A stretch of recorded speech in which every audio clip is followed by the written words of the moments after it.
अभी से पिछले वीडियो में हम लोगों ने वास्तविक संख्याओं का पहला वीडियो देखा था, जिसमें हमने इंट्रोडक्शन देखा था कि वास्तविक संख्याएं क्या होती हैं, संख्याओं के बारे में जाना था। इस वीडियो में हम वास्तविक संख्याओं के कुछ सवालों को करेंगे। ठीक है, तो पहला सवाल है कि यूक्लिड विभाजन एल्गोरिथम की मदद से मौसा निकालना है, मौसा ज्ञात करना है।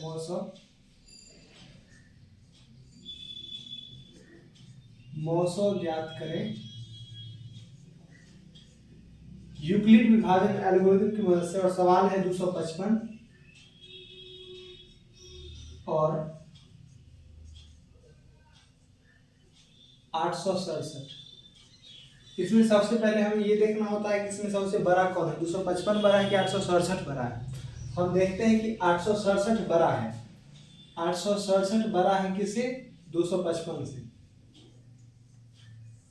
तो जो बड़ा होता है उसको हम ए लेट करते हैं, ए मानते हैं, और जो छोटा होता है उसको हम 255 मानते हैं। छोटा मतलब बी मानते हैं उसको। तो ए मान लेंगे 867 को और बी मान लेंगे 255 को। ठीक है, अब हमें यहाँ इधर एचसीएफ करेंगे। 255 का एचसीएफ करना है किसके साथ? तो 867 के साथ। 867 के साथ कितनी बार में जाएगा? 3 बार में। 3 बार में 5 तिया 15 हासिल 1, 5 तिया 15 1 16 हासिल 1, 2 तिया 6 6 1 7। घटाएंगे, 7 में से 5 गया 2, 6 में 6 गया 0 और 8 में 7 गया 1। 255 से छोटा आ गया। अब फिर से 255 से इसमें लगा देंगे, 255 से। ठीक है, 102 दूनी 204। घटाएंगे, 5 में 4 गया 1 और 5 में से 5 गया, 5 में 0 गया 5, ये तो कट गया। अब इससे छोटा आ गया तो फिर इसे लगा देंगे, 102। 51 दूनी 102। हमारा जो एचसीएफ है भाग विधि से, ये क्या बनाया है? 51। हमें अब इसी को यूक्लिड विभाजन एल्गोरिथम की सहायता से लिख देना है। तो हम जानते हैं यूक्लिड विभाजन एल्गोरिथम जो होता है, एल्गोरिथम वो होता है ए बराबर बी गुने क्यू प्लस आर। ए बराबर बी गुने क्यू प्लस आर। ए हमने किसको माना है? 867 को। बी किसको माना है? 255 को। आगे देखिए, बीच में 867 है, इधर 255। अब गुना किससे हुआ है? तो 3 से गुना हुआ है। गुना हुआ है 3 से, और इसमें जुड़ा क्या है? तो 102 जुड़ा है, जोड़ 102। अब बीच में क्या आ गया? बीच वाले को ए, इस वाले को बी, इस वाले को क्यू और इस वाले को आर। तो अब बीच में क्या है? 255। 255 इस साइड क्या है? 102 गुने, गुना किसे किए हैं? 2 से गुना किए, और जोड़े क्या है? तो 51 जोड़े हैं। आगे चल लें तो देखेंगे कि अब बीच में आ रहा है 102। 102 इस साइड है 51, गुना में हो जाएगा 2 और प्लस का 0। जब शेषफल 0 आ जाए, जब शेषफल 0 आ जाए, जो b का वैल्यू होता है वही एचसीएफ होता है। तो एचसीएफ क्या हो गया? 51। हम लिख सकते हैं एचसीएफ बराबर 51। ये हमारा आंसर हो गया। ये 2 नंबर का सवाल हर साल आपके बोर्ड एग्जाम में पूछा जाता है। ठीक है, यदि इसके दूसरे सवाल पे चल रहे, जिसमें हमें P बटा Q के रूप में लिखना होता है, P बटा Q के रूप में, P अपॉन Q के फॉर्म में लिखना होता है। जैसे सवाल है कि P बाय Q के रूप में बदलें। P बाय Q के रूप में बदलें। पहला सवाल है 0.12 पर पावर रखेंगे। सबसे पहले क्या करते हैं? सबसे पहले हम 0.12 पर पावर रखनी है। दशमलव को उड़ाएंगे तो नीचे में 1, दशमलव बाद कितना अंक है? दशमलव के बाद 1 और 2, 2 अंक है, तो 2 अंक है तो 2 जीरो बैठाएंगे। 2 अंक है तो 2, जितना अंक रहेगा उतना जीरो बैठाएंगे। -10 सम में देंगे, -10 सम में देंगे।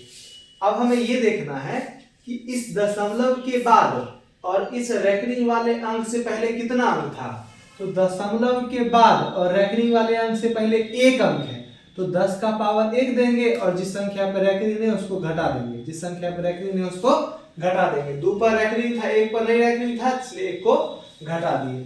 अब 12 में से 1 जाएगा 11 और 100 हो गया ये। अब 10 पर पावर 1 तो 10 ही रहेगा, तो ये हो गया 11/90। ये हमारा क्या हो गया, आंसर हो गया। यदि हम दूसरे सवाल पे चल लें, दूसरा सवाल लिखा हुआ है 2.4 पर पावर रेकनिंग,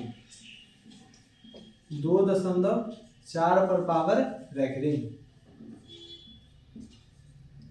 सबसे पहला काम दशमलव को उड़ाएंगे, 2.4 दशमलव उड़ाए 1 आया, दशमलव बाद कितना अंक है, 1 अंक है, 1 0 बैठाएंगे, -10 सम में देंगे।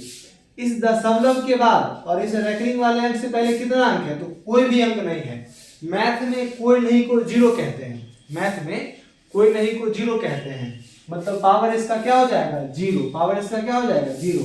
और जिस संख्या पर रेकनिंग है उसको घटा देंगे, तो 2 पे रेकनिंग नहीं था, 2 को घटा दिए, 24 में से 2 गया 22। अब देखिए 10, किसी भी संख्या पर पावर जीरो उसका मान 1 होता है, किसी भी संख्या पर पावर जब जीरो होता है तो उसका मान 1 होता है। 10 पर पावर जीरो मतलब 1, 22 और बट्टा में क्या हो जाएगा 9। ये दोनों सवाल बिहार बोर्ड के एग्जाम में पूछा गया है और 2-2 मार्क्स का सवाल है दोनों।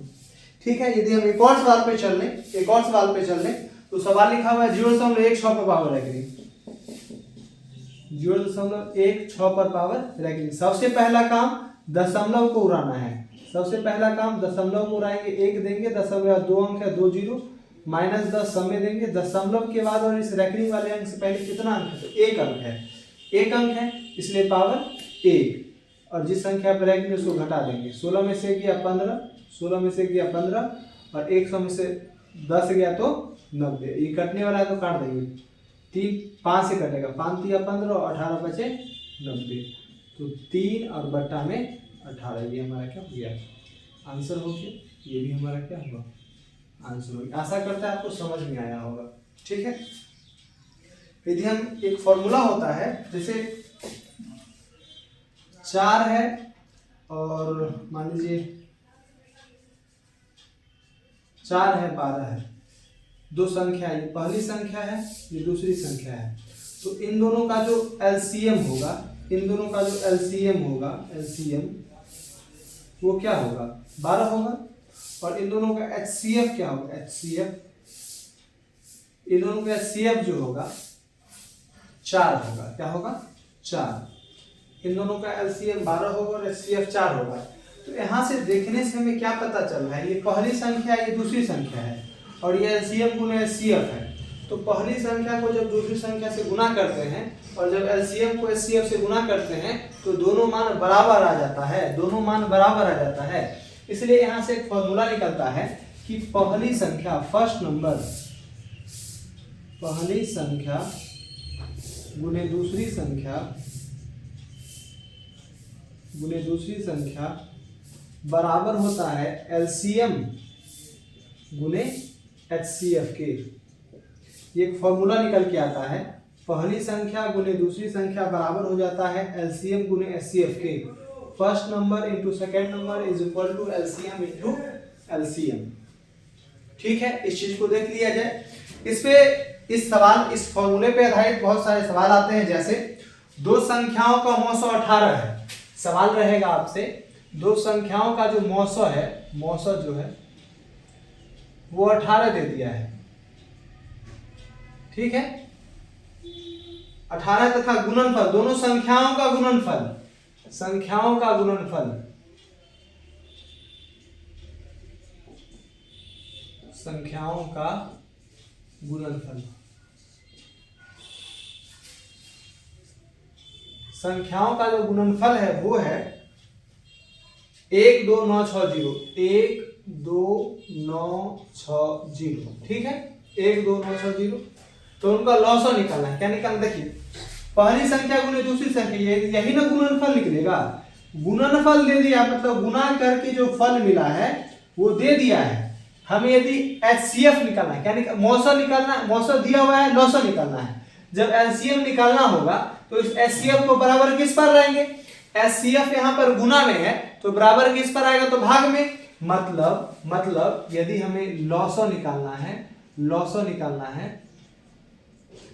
तो हम संख्याओं के गुणनफल में से HCF को क्या कर देंगे? भाग दे देंगे। संख्याओं का गुणनफल क्या है? 1 2 9 6 0 और मौसो क्या है? 18। काटने का प्रयास करेंगे, ठीक है।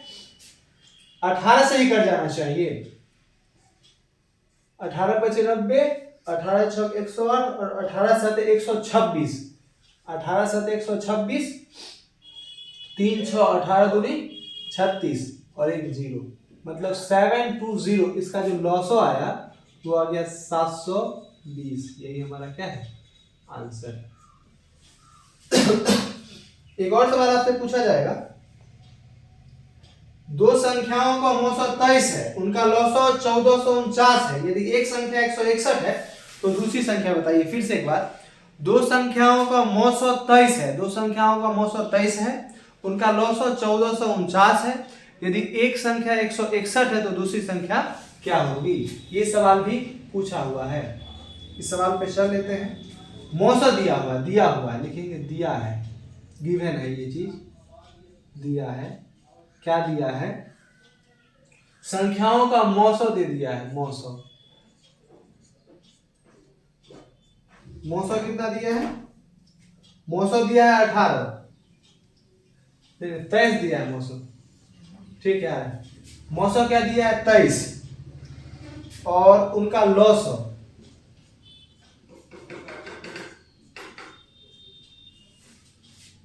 दिया है 1449, ठीक है। यदि पहली संख्या दे दिया है, पहली संख्या क्या है?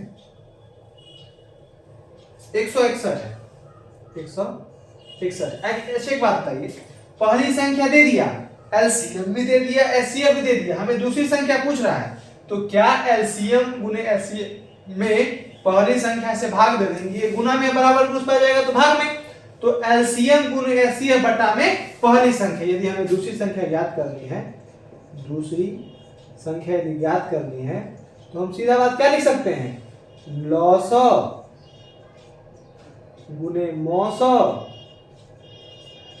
और बट्टा में पहली संख्या। लॉसो है क्या? लॉसो क्या है? तो 1449। मौसो क्या है? तो 23 है और पहली संख्या 161 है। काटने पीटने का प्रयास किया जाए। किससे कट रहा है? 7 से ये कट रहा है, 7 से कट रहा है 2 बार में और ये 3 बार में। अरे भाई तो मस्त हो गया। 7 दूनी 14 और 7 7 49, 23 से कम 23। इसका आंसर क्या हो गया? 207। दूसरी संख्या क्या हो गई? 207। आशा करते हैं आपको ये सारा सवाल समझ में आया होगा। इसी टाइप के सवाल आपके बोर्ड एग्जाम में पूछे जाते हैं। एक और सवाल इस टाइप में रहता है कि सिद्ध करें कि √2 एक अपरिमेय संख्या है, √5 एक अपरिमेय संख्या है, तो ये भी सवाल पूछा जाता है, ठीक है। इसके अलावा और किसी प्रकार का किसी भी टाइप का सवाल नहीं पूछा जाता। और एक ये भी पूछा जाता है कि बिना भाग दिए हुए बताएं कि परिमेय संख्या शांत है या अशांत है। तो जब भी किसी परिमेय संख्या का जो नीचे वाला हर जो है, यदि वो 2 पर पावर m गुने 5 पर पावर n के रूप का आ जाता है तब वो शांत होता है, तब उसका दशमलव प्रसार शांत होता है।